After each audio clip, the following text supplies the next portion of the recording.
Hi, welcome to another session of the Interpretation Effect. Hope you guys are having fun with me on this journey as we investigate superstitious beliefs through different religions. I know that most of the time I stick to Christianity. That's because that's pretty much my specialty. I was a minister for 15 years and I did study the Bible and other manuscripts for way over 20 years. Now, the Christian world versus the real world. The Bible speaks of a world that can only be experienced by reading the Bible. You cannot look for this world in your neighborhood, your city, or your state, your country, or anywhere on planet Earth. It is a world that never really existed. Yet it is a world that is on the same plane with Never Never Land, where the children never grow up.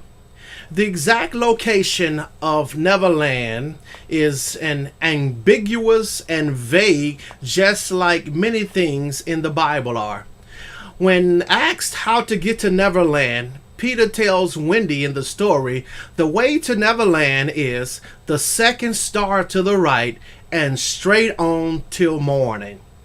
Now, the Bible is filled with superstitious beliefs that modern people rightly should reject and find it to be nonsensical.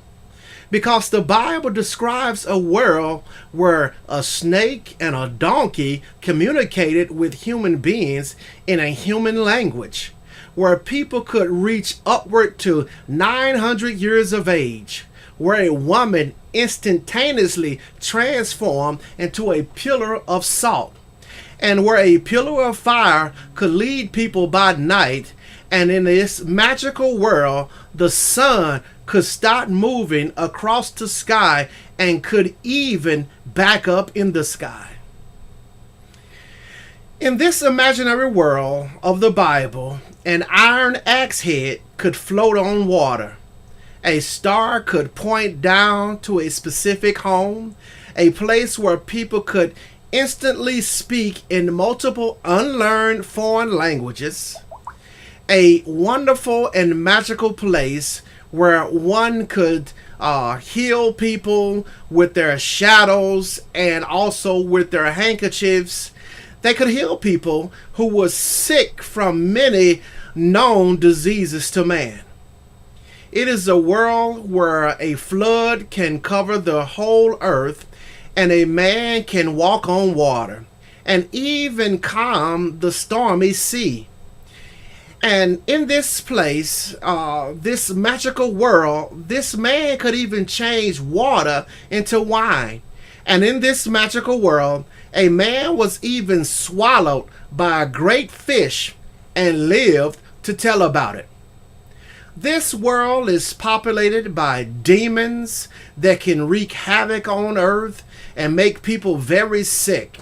It is a world of idol worship and a place where only human and animal sacrifice could please the God of this world.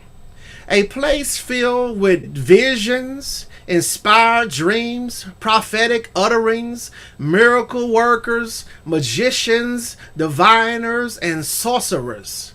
It is a world where God lived in the sky in a place called heaven, and all the people that died lived on for eternity in the dark recesses of the earth called Sheol, which is better known as hell. This is a strange world when compared to our own world. But Christians and other believers of the Bible believe that this world was a real place in the past. Now, I'm not saying that ancient people were stupid, but that they were very superstitious. Christopher Hitchens put it this way: one must state it plain. Religion comes from the period of human prehistory where nobody had the smallest idea what was going on. It comes from a fearful infancy of our species and its childish attempt to meet our demand of knowledge. Armin Navabi wrote a book called Why There Is No God.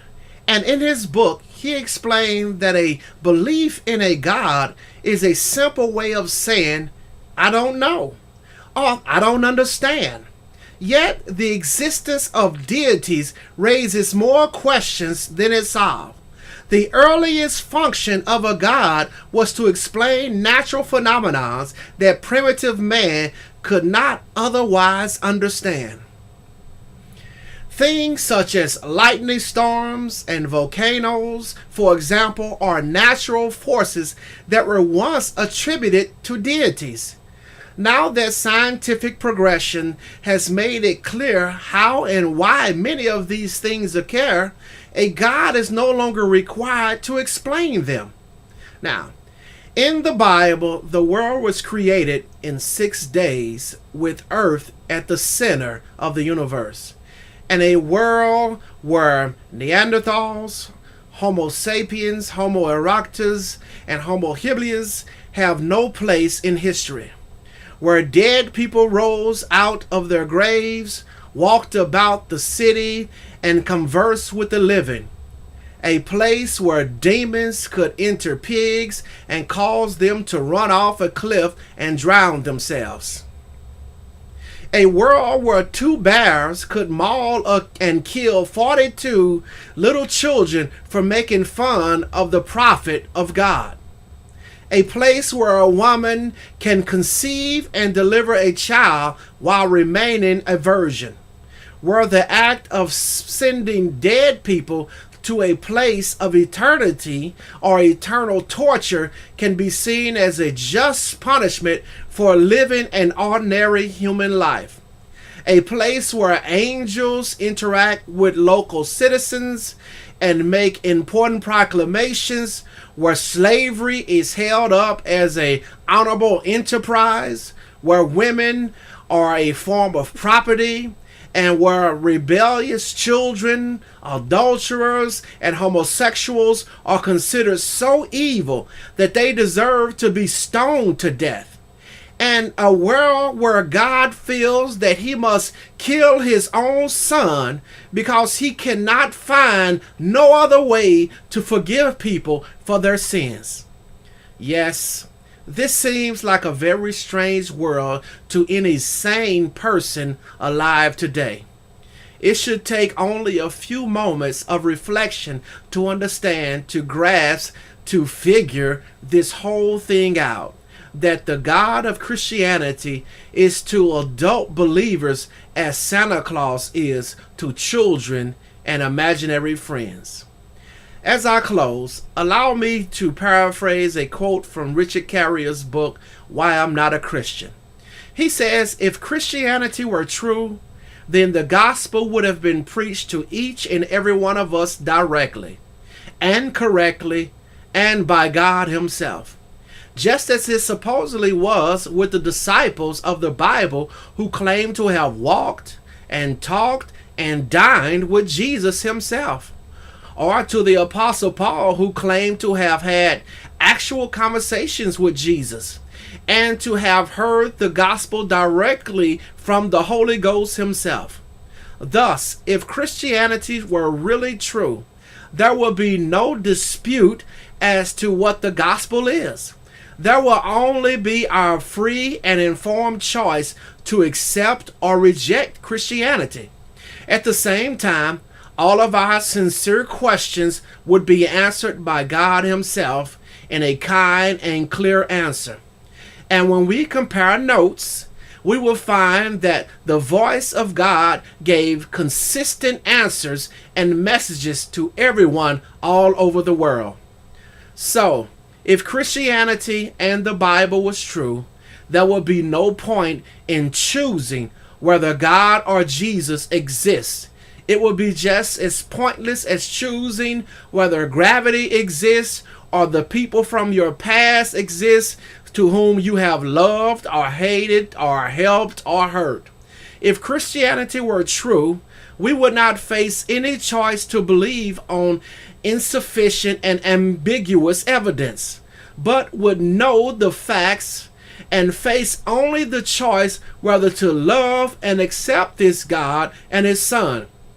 But this is not the reality we live in. Yet it would be such a reality if Christianity were true. So, seeing how it's not the reality we live in, it's proof enough that Christianity and the Bible is false. Well, I want to thank you. That's all the time that we have for today. Stay tuned and catch some of my other videos at the Interpretation Effect on my YouTube channel. And when you visit me, be sure to leave a comment in the comment section. And also hit that like button and let me know if you like what I'm doing.